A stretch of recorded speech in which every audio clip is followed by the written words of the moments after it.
राजा विक्रमादित्य की मृत्यु के बाद उनके बेटे युवराज अर्जुन को राजगद्दी सौंपी गई। अर्जुन बहुत ही न्यायप्रिय और बुद्धिमान था, लेकिन उसके मन में हमेशा एक बात कचोटी रहती थी। उसके पिता ने मरते वक्त उसे एक रहस्यमयी संदेश दिया था। राजगद्दी के नीचे छिपा है वो रहस्य जो तुम्हारे भविष्य का निर्माण करेगा। अर्जुन ने राजगद्दी के नीचे ढूंढना शुरू किया, लेकिन वहां कुछ नहीं मिला। उसने महल के हर कोने को छान मारा, लेकिन वह रहस्य उसकी पकड़ में नहीं आया।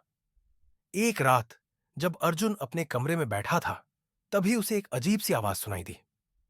वह आवाज महल के पुराने पुस्तकालय से आ रही थी। अर्जुन ने पुस्तकालय में जाकर देखा तो वहां एक पुरानी किताब खुली पड़ी थी। किताब में एक नक्शा था जो महल के भूमिगत तहखाने की ओर इशारा कर रहा था। अर्जुन ने तहखाने में जाने का फैसला किया। तहखाने में उसे एक पुराना ताला लगा दरवाजा मिला।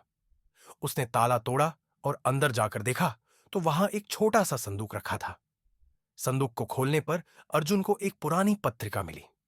पत्रिका में लिखा था, राजगद्दी के नीचे छिपा है वो रहस्य जो तुम्हारे भविष्य का निर्माण करेगा। अर्जुन हैरान रह गया।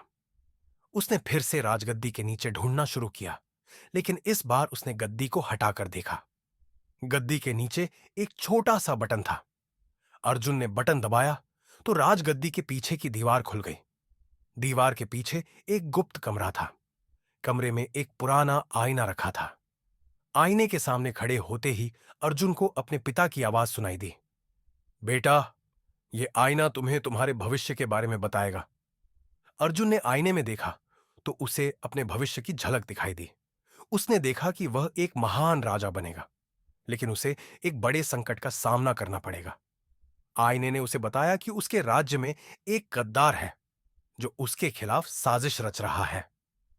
अर्जुन ने आईने की बात को गंभीरता से लिया और अपने राज्य में गद्दार को ढूंढना शुरू किया। कई दिनों की खोज के बाद उसे पता चला कि उसका सबसे करीबी मंत्री ही उसके खिलाफ साजिश रच रहा है।